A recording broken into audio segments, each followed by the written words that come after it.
Alright, let's get started with The Legend of Zelda, A Link to the Past.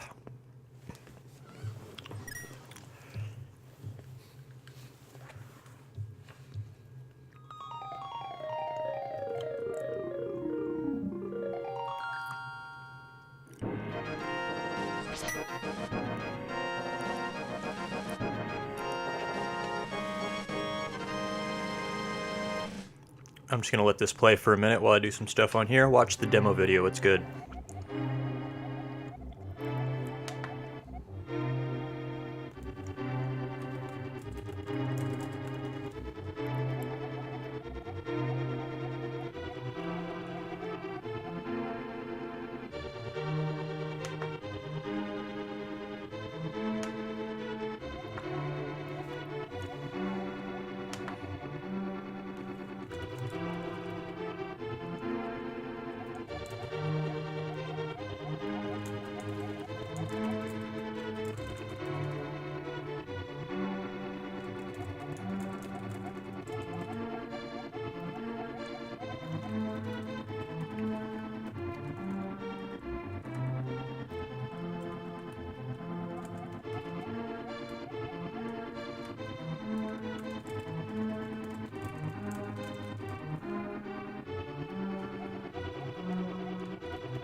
I'm not exactly going to be doing a speed run here, because I know this game pretty well, but I haven't studied it enough to do a speed run. But I will be doing a 100% run. And we take it for granted now, but I think when this game came out, this was pretty amazing that it's raining right now, and then when we come out later, it's just going to be daylight. That's changing weather pattern. You didn't see that in games when A Link to the Past came out. That was pretty amazing.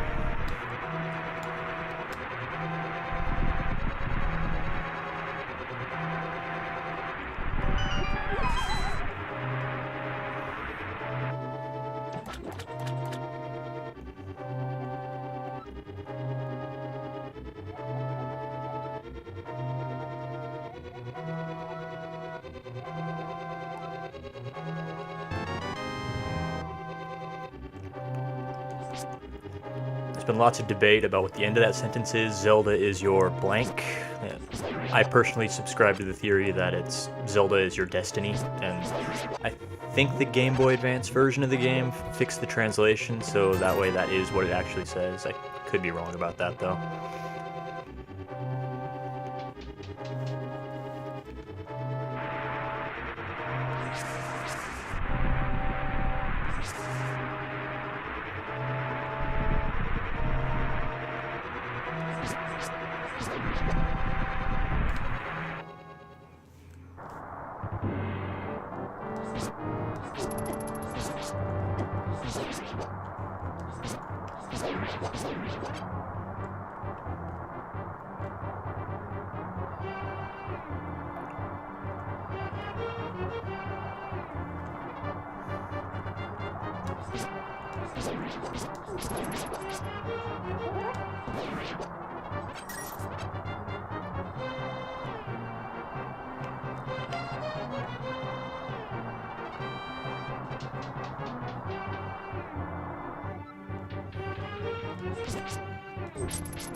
I'm a little out of practice. Bear with me.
You just gotta...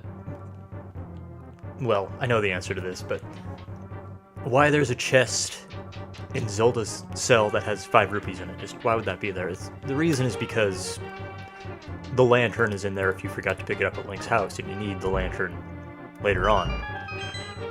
But if you didn't know that, it still raises interesting questions, like why Aghanim would lock the princess up with money.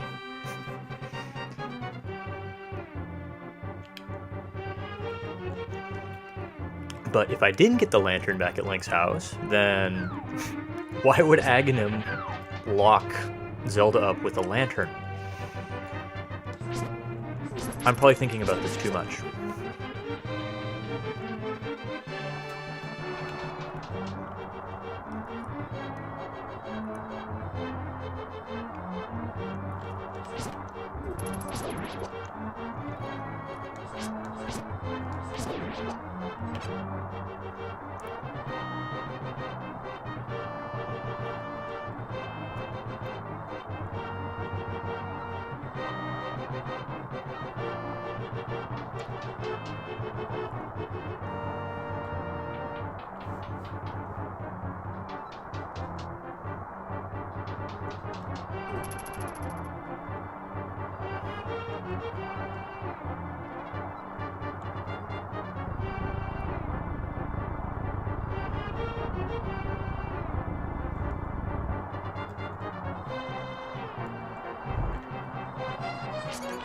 Another thing we take for granted now, but back when this game first came out, a hidden passage behind a panel in the throne room, amazing.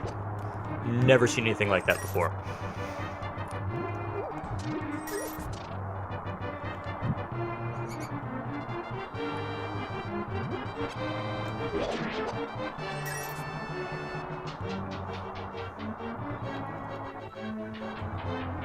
Or even just lighting a lantern to light the room up, for that matter. You know, Adventure of Link kind of did that with the candle, but it was either blackness or completely visible. It didn't have the variables like this has. Just improved use of the technology.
This is an interesting puzzle. She says pull the switch over there, but because of the limitations of the graphics, you can't tell which switch she's talking about.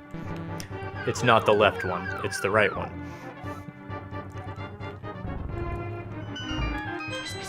And that's the only clue the game gives you, is that if you go towards the wrong switch, it doesn't actually tell you how to activate it, so you have to already know what you're doing to fail this quest. It's interesting.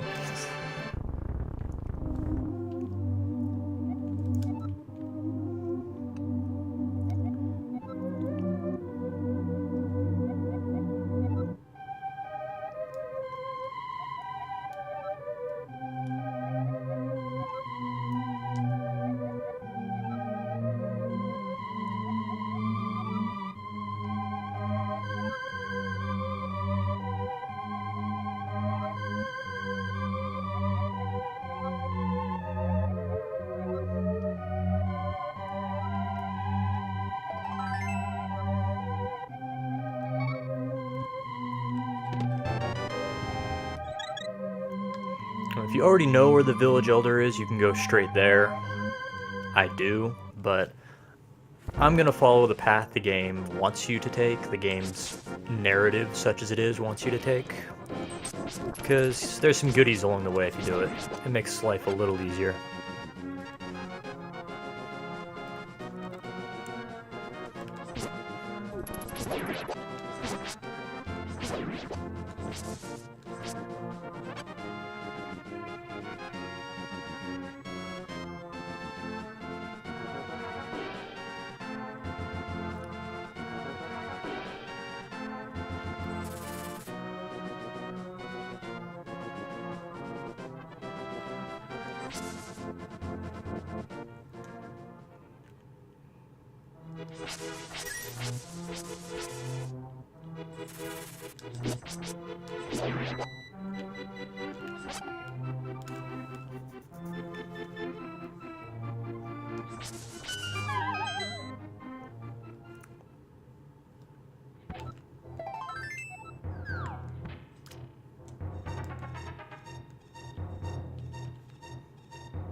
I went the wrong way.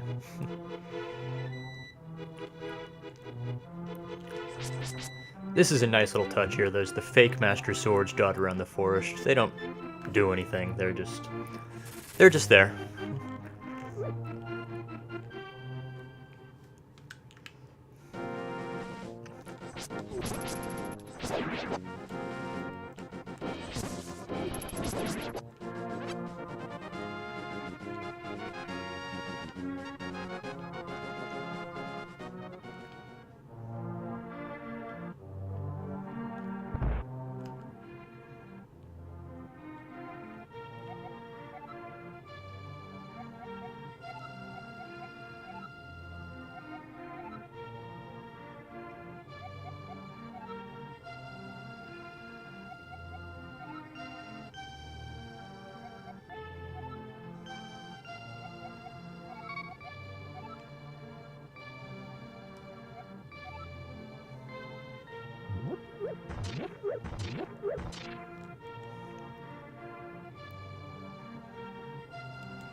I'm here too early.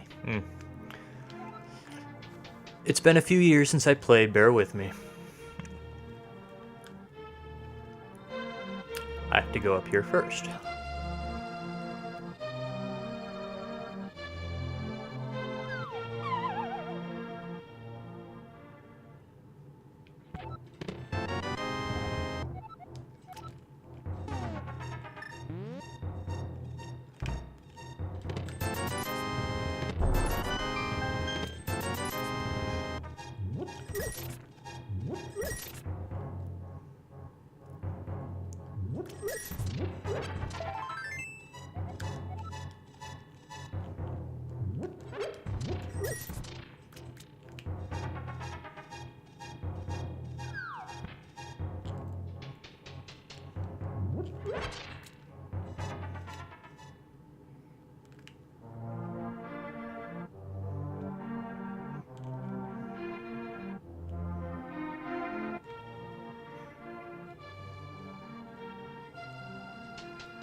Gotta watch out talking to her and some of the other townspeople because they'll call guards because now everybody thinks you've kidnapped the princess, which is absurd, but oh well.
You have to have a bottle, otherwise that kid won't give you his net. So if you go to talk to that kid and he won't give you the net, it's because you don't have a bottle yet, and I just showed you 2 places where you can get it.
I'm forgetting something.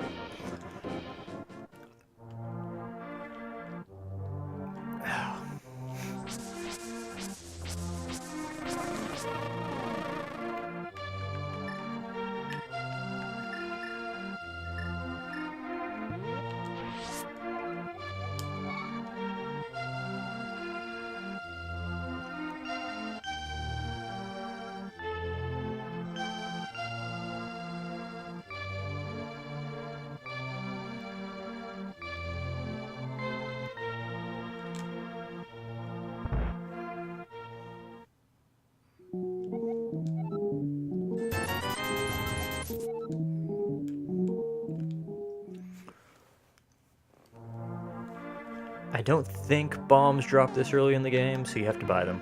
And regardless, I don't feel like farming for them, so yeah, I'll just go buy some.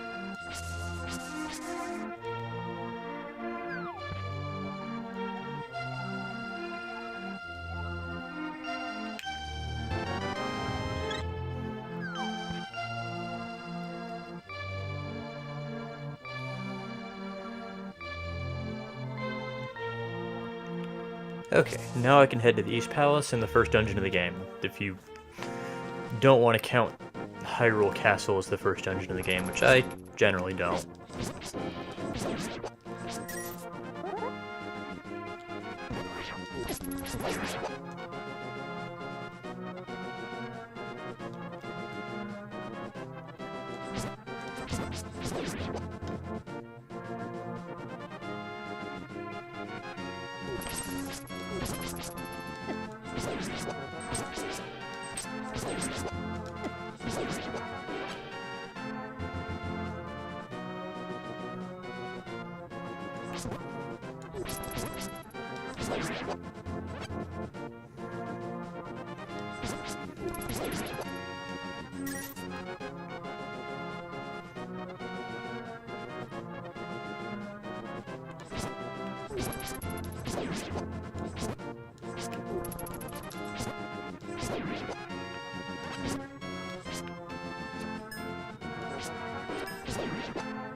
Don't remember if there's anything in these side rooms or not. I think there's not. May as well be thorough. Yeah, there's not.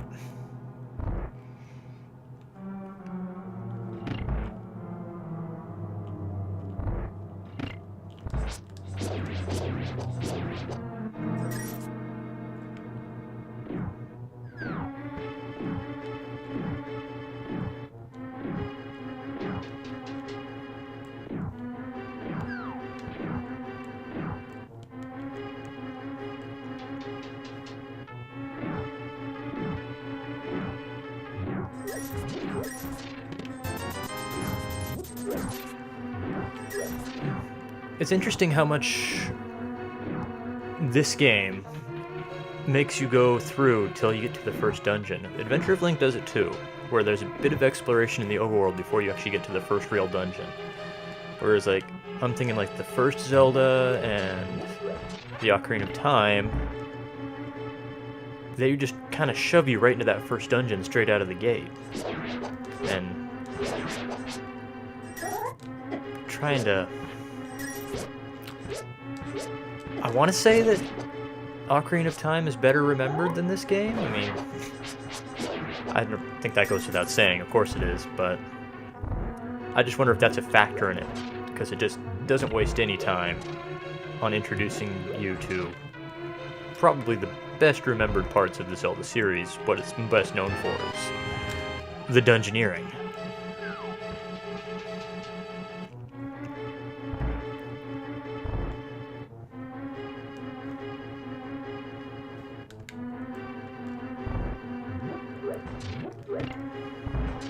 Because fans of the series will tell you that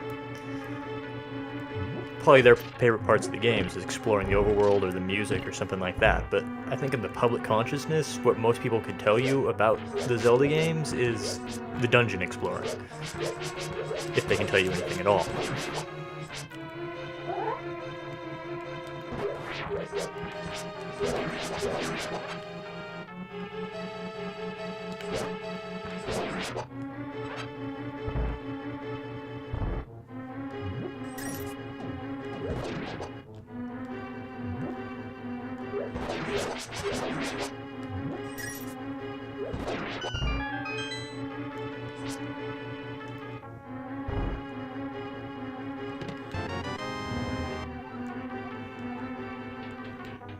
This is another thing that A Link to the Past does that I really like, is it almost every region in the game, even in the overworld, it actually has two levels. It has an upper region and it has a lower region that you can move around between, which it's not true 3 dimensions, but it really helps to capture the feeling that you can move not only in the 4 cardinal directions, up, down, left, and right, but you can also move up and down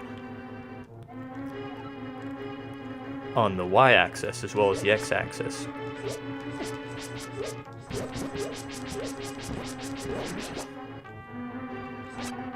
So, like, it's a complete illusion, like, just like 3D polygonal graphics is an illusion of 3D space on a 2D plane, but this did it on Super NES technology, which makes it even more impressive to me.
Oh, come on. There we go.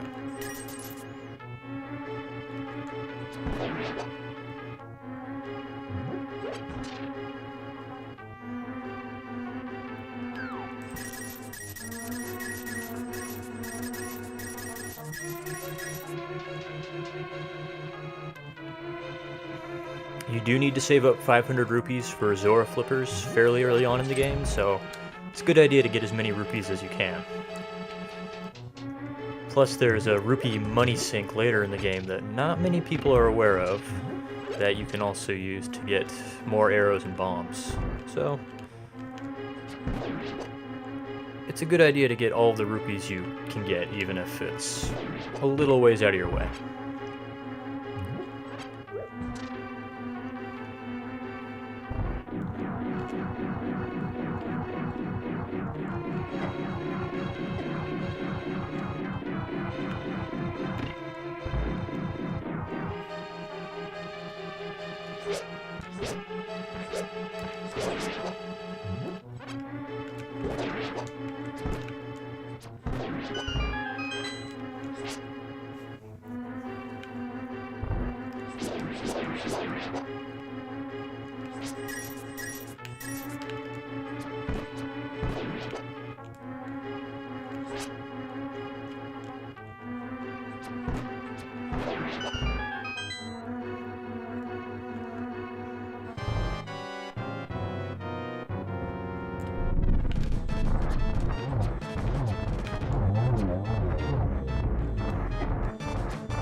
I could be wrong about this, but because of the way this game handles the heart containers, where the dungeon reward items don't drop down until you've taken the heart container, A Link to the Past is the only Zelda game where you can't do a 3-heart challenge.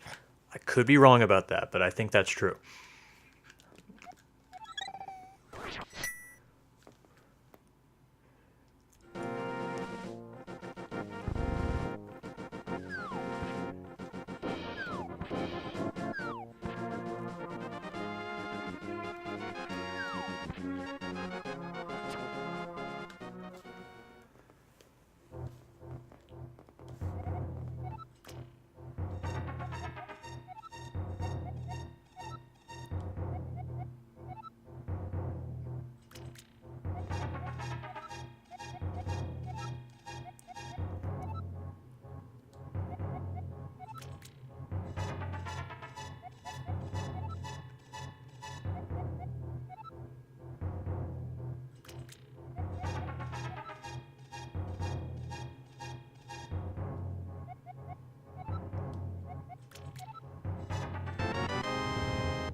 Alright. Oh, and I have no arrows. Alright. I'll come back.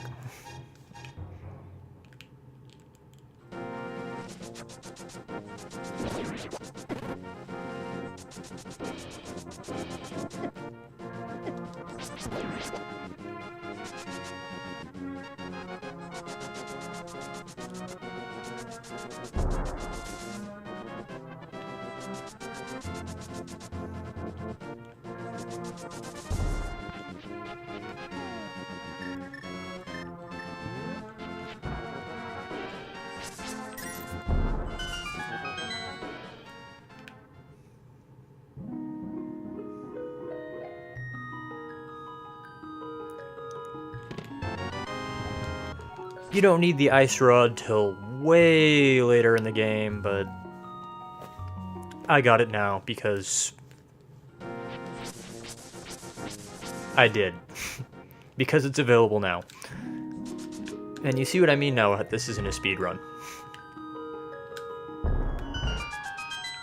I can play through the game quickly, but this is not a speed run. I do not know this game well enough, I have not studied it enough, and I have not planned out a path for a speedrun. I do not have the attention span to do a speedrun. As oxymoronic as that may sound, but speedruns take a lot of knowledge and a lot of planning, and I just want to play the damn game, so I don't do speedruns.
So, you know, this is cool. So you open the dam there, and that drains the pond and lets you get to the heart piece at the bottom of it. That would seem to be all that happens there, but when we return to this region later on in the game, you'll see the other thing that happens. It's a pretty cool trick. It's part of the brilliance that is owing to the past. We'll probably get there tomorrow night. Or whenever I do my second stream. We'll see what happens with life.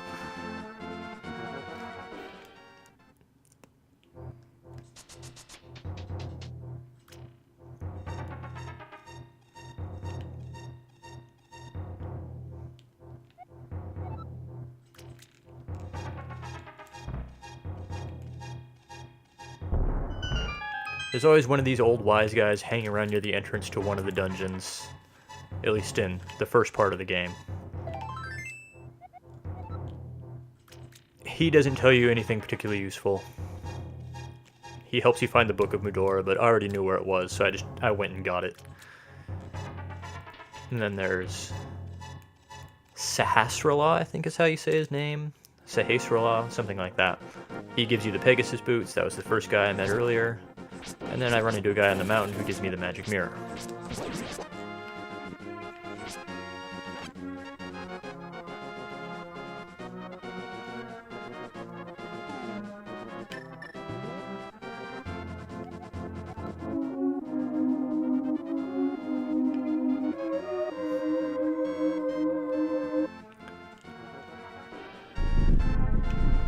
A little bit of censorship there.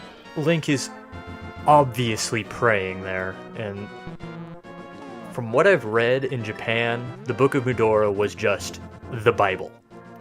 But when they adapted this for US release, they changed it to just generic religion.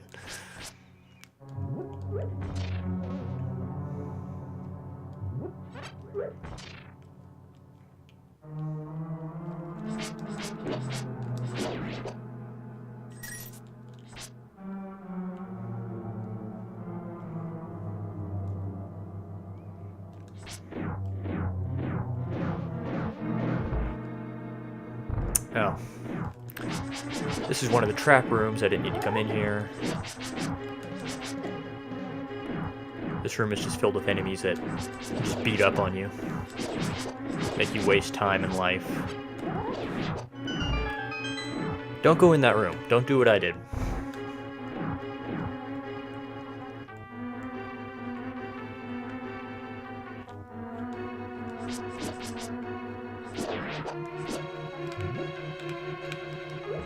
Hey.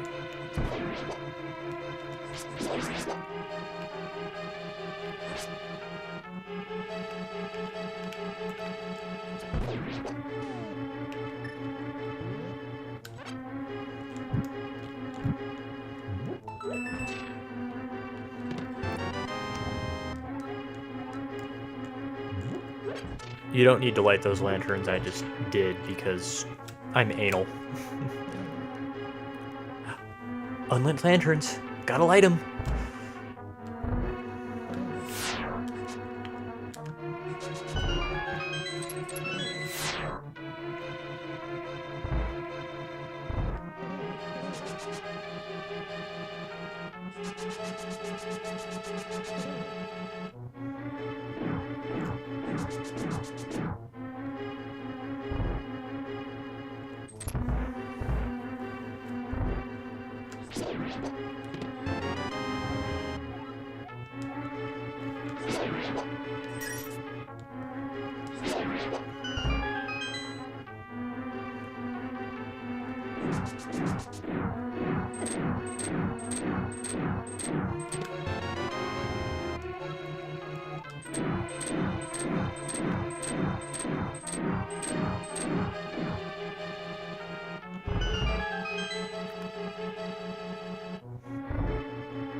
There's nothing important behind that door. I think it's some fairies.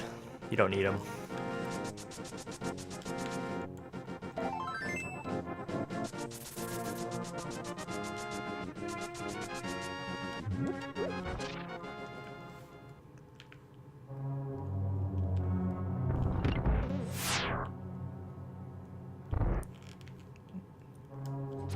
If you don't know the trick to this tile room, watch this. This works on every tile room in the game.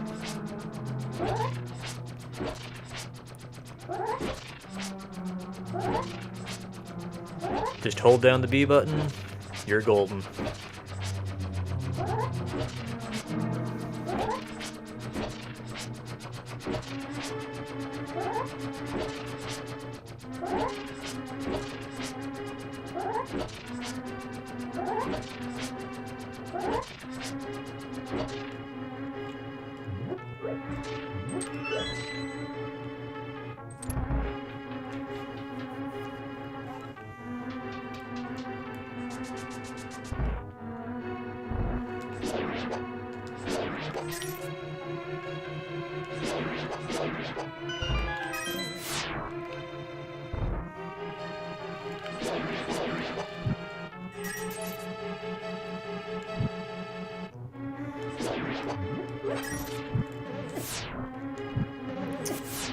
Didn't get there in time. Eh? Oh, that's right. Like I said, a little out of practice. Don't fully remember the solutions to every puzzle. Hold it against me if you want.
You want to make sure that you're standing right next to or right above these worms when they come out of the ground, because they do throw rocks at you, and they can't hit you if you're standing at an angle.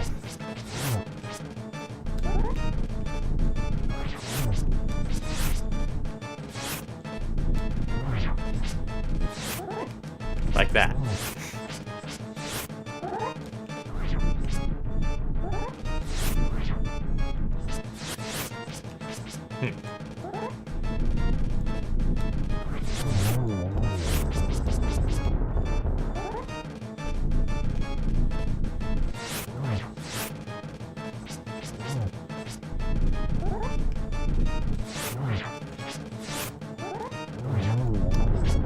the last one...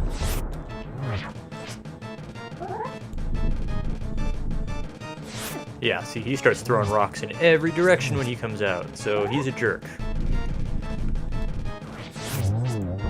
Luckily, he's almost dead.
I dropped off the mushroom with the witch earlier, so the magic powder should be available. Yes, it is.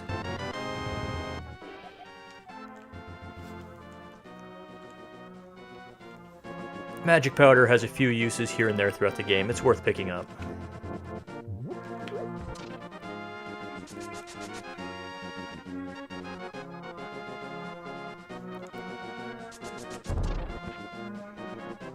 One thing the magic powder does do is makes these things killable. Oops. Never mind. It makes them talkable. I thought it killed them, but you know. Like I said, haven't played this game in a few years. I'm a little rusty on some things.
Once again, I've gotten the Zora flippers much earlier than you actually need to get them. You don't need to get them until you start the second dungeon in the games. In the Dark World. I didn't want to spoil that, but I think everybody knows about the Dark World at this point. But you get access to a lot of upgrades through the Zora flippers, so I always get them right now.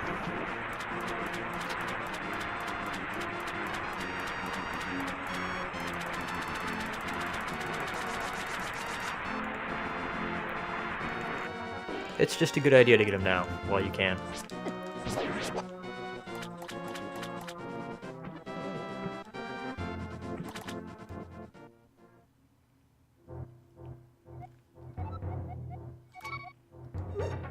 Oops, I didn't mean to do that.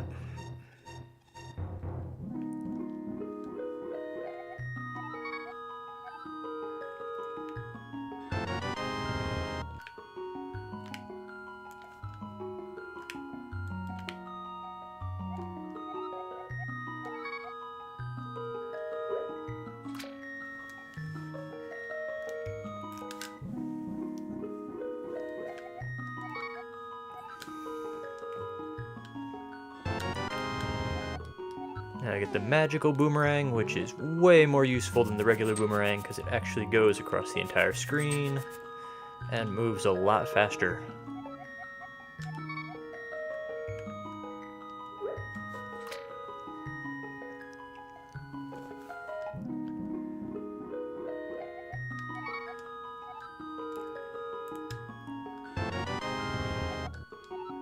And the red shield lets you block fireballs, which frankly I've never found to be all that useful, so...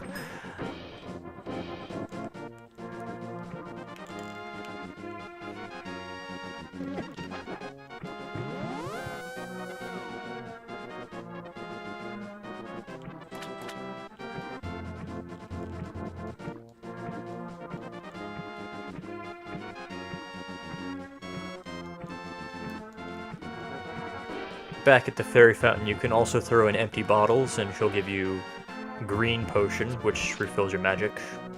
Again, not terribly useful, but it's good to know if you ever need a free green potion for some inexplicable reason.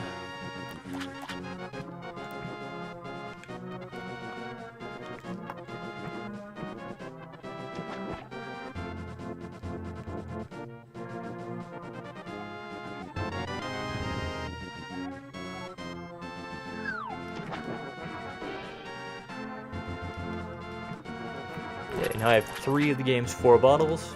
Always helpful.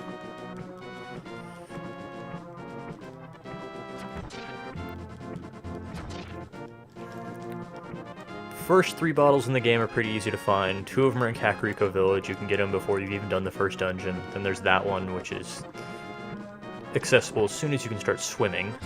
And I don't know, like even when I was like 5 and I first started playing this game, I wanted to know what was underneath that bridge, so I've always found that bottle particularly easy to find as well. Maybe you have a different experience. But the 4th bottle is rather better hidden.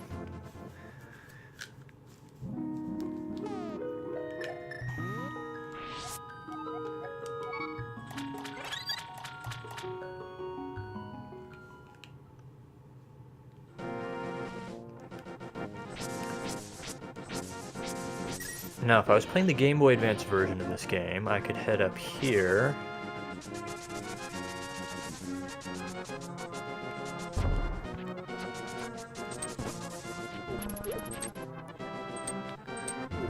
And down over here. There we go.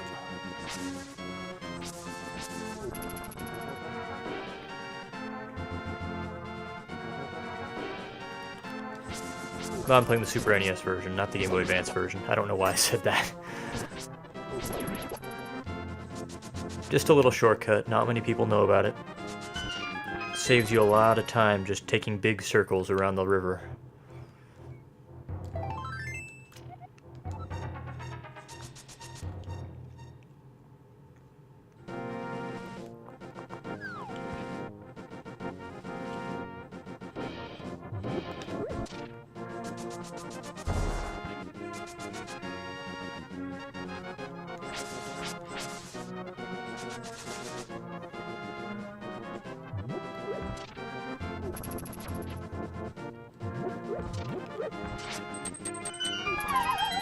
You've got to tap on that gravestone like that. Hold down the B button and walk into it, otherwise it doesn't open.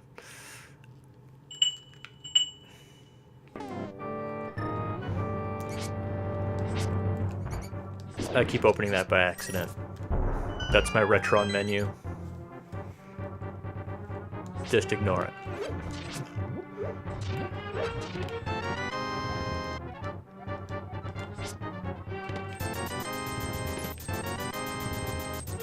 one of these times I'm going to open it and do something I don't want to do. And lose all my progress, but hopefully tonight will not be that night.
If you wander into a magical transporter, gaze into this mirror.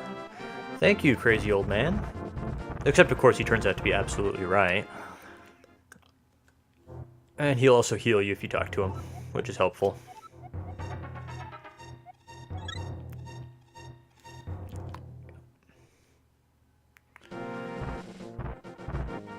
Now the mountain range with its falling Brussels sprouts that are supposed to be boulders, I guess, but they're Brussels sprouts. Come on, look at them. I don't think there's anything I do up here. I don't know. Death Mountain is the haziest part of the game for me. If I'm gonna miss anything, it's gonna be up on Death Mountain, I'm sure of it.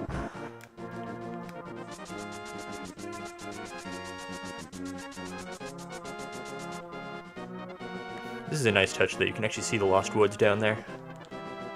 That's an impressive amount of detail thrown in for a Super NES game.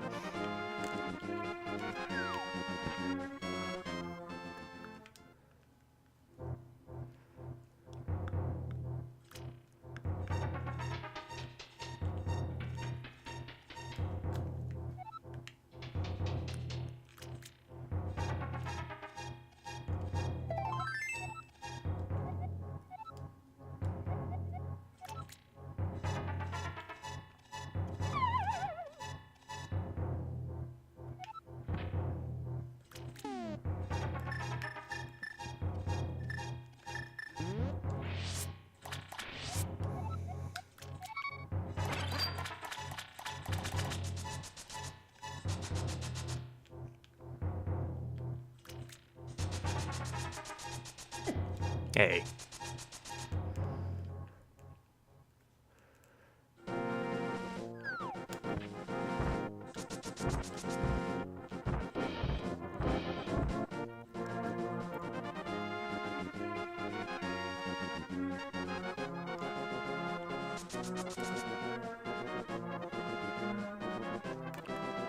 Alright, here we go. Ah, the Dark World and Pink Bunny Link. There we go, right there. That's the last dungeon in the game right there. They let you a little preview of it before you actually get to go in it.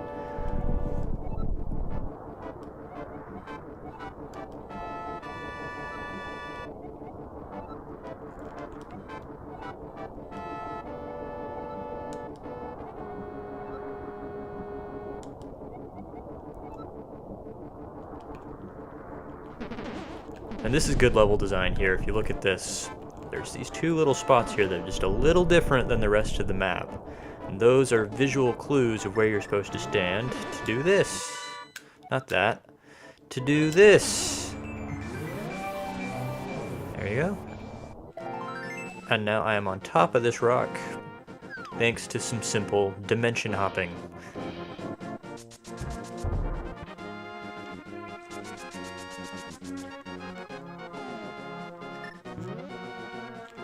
I think I need the Master Sword to do this. Yeah, I do. Alright, I'll have to come back.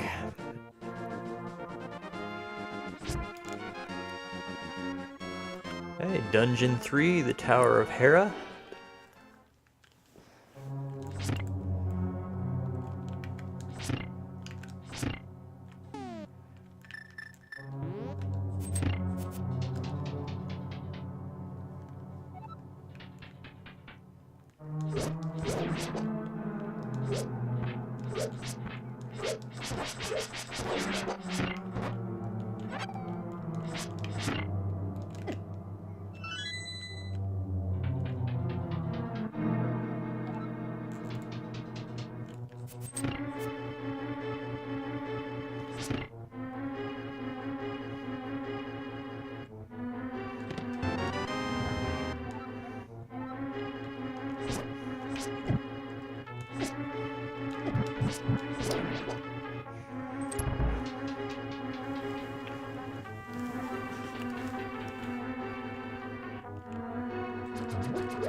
Oh, come on. Stop it.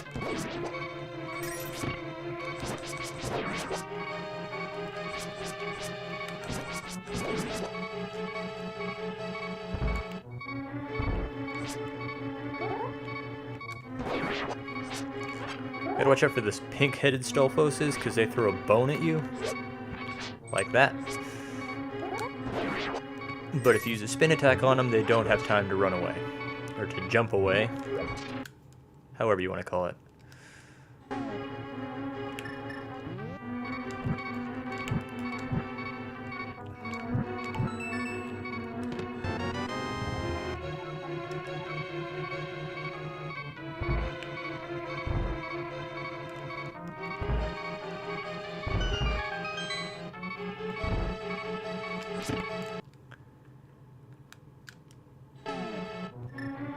I'm sure you don't want to listen to that noise.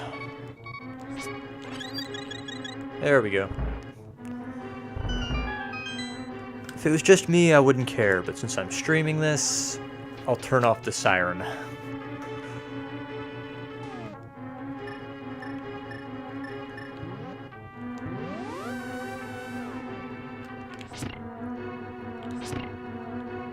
Handy trick.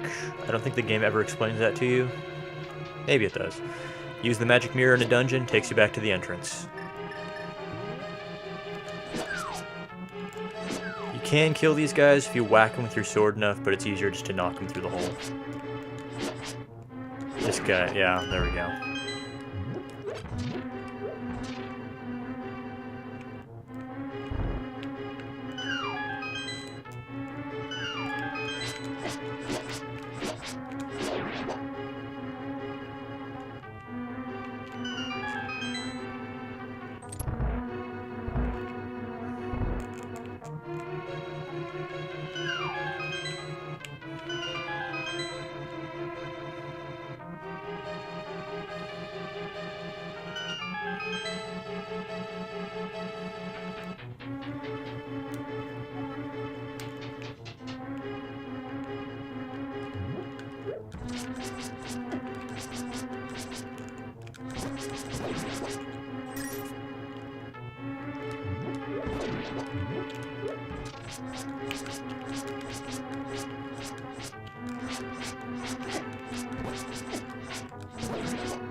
And here's an amusing little hidden area you can access.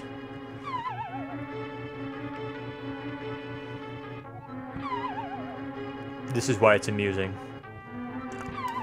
I find it funny.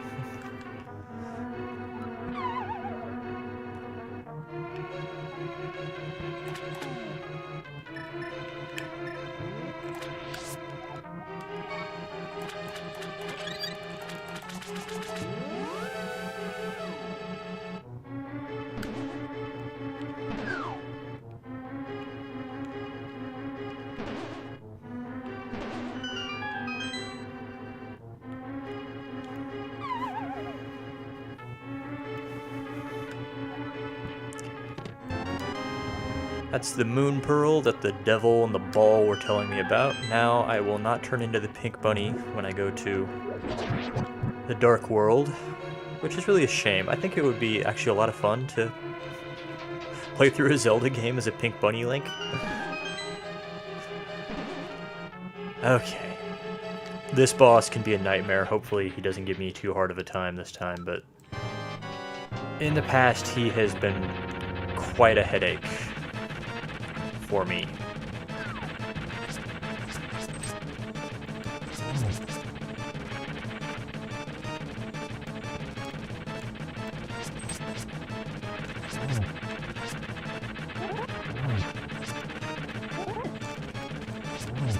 And you see why, it's because he can very easily knock you off this cliff. Yeah, kind of like that. There we go.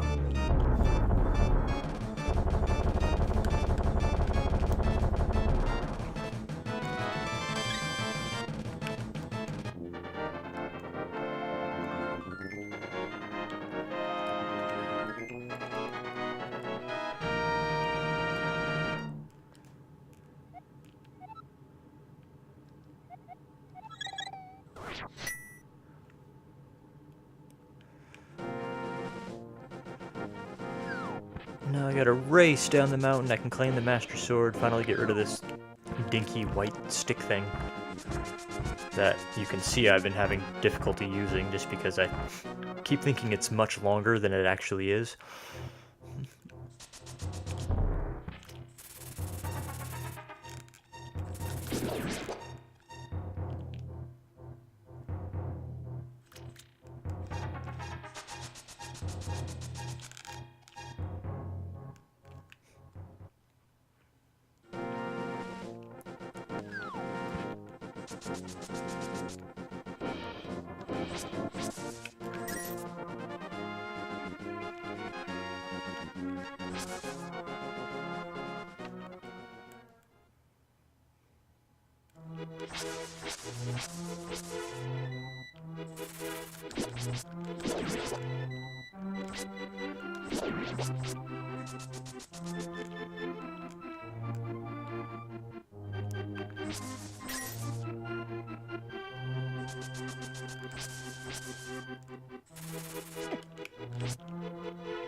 Here it is. This is the first time in the series the Master Sword appears.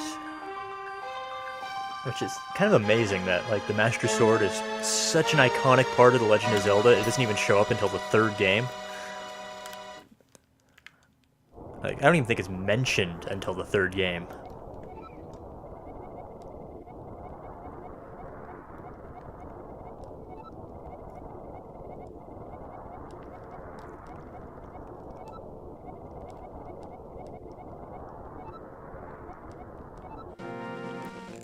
Here comes another one of those weather change effects now. You know, everything was really foggy when the Master Sword was in its pedestal. Now, it's in sunlight. It's a pretty cool effect. I think it holds up pretty well even today. Just that effect of sun shining light down through the leaves of the trees.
That was about as graphic as Nintendo got back in the day.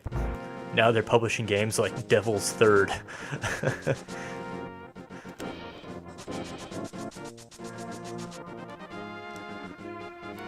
I don't mean to mock Devil's Third. I haven't played it. I've heard nothing but bad things, but you know. I don't think its content makes it bad.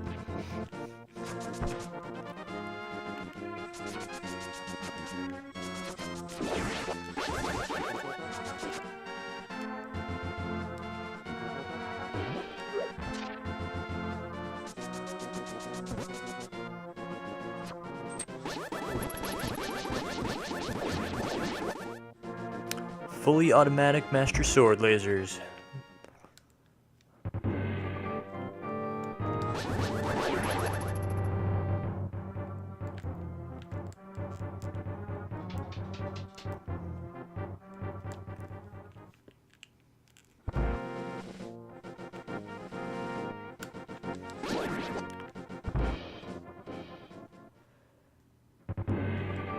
Okay, now we do the top half of Hyrule Castle.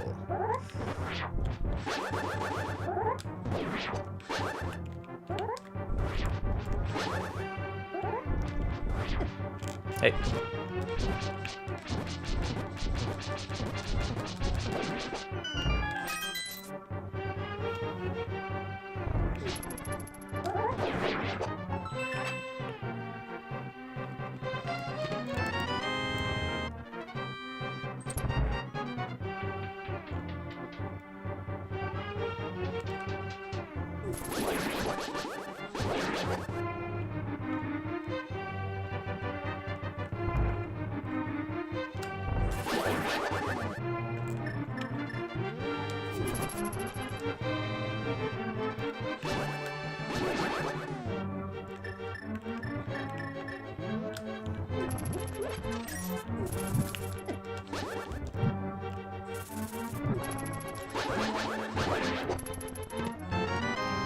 Little time-saving technique for you there. You can light those lanterns through the walls, which helps.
The other thing that's nice, just a design standpoint in A Link to the Past, is everything follows a very clear scale of power. It goes from green to blue to red. The weakest guards is the green ones, then the blue ones, then the red ones are the most powerful. of the basic guards. They're like the super like Bronze Knight guards. But then there's Link's tunic, which the green armor, which he used through most of the game, is his weakest. Then the blue tunic gives him a little more defense, and then the red tunic, which you don't get till the very, very end of the game, it gives him the most defense. And then there's a green, a red, and a blue potion. The green potion only restores magic, practically worthless. The red potion only restores health, marginally more useful. And then the blue potion restores both. Magic you don't really need to restore. It's pretty easy to maintain your magic, but still it's nice to see that consistency there. Green to blue to red. I guess it doesn't really follow with the potions, does it? That's weird. Huh. But it just makes sense that the red potion would restore your life. I'd never considered that before. The potions don't follow the power screen.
That's how you hurt him. You're supposed to use the Master Sword, but if you want to be silly, you can use the bug-catching net. Because I don't know if it was an accident that they programmed the game that way or what, but you can do it.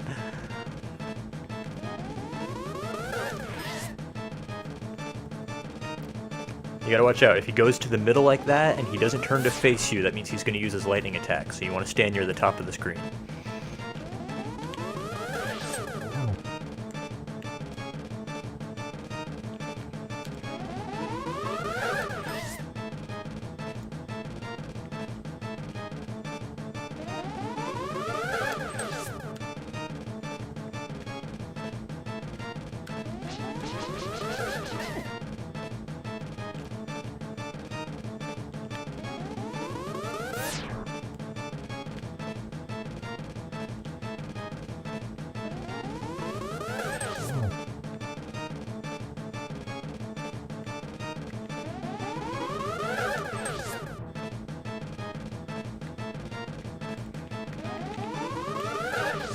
Ah.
Alright, just talking a little more about what just happened here. Like, I just blew through all of that in like an hour and a half, but that's because I knew where everything was and how to do everything, for the most part.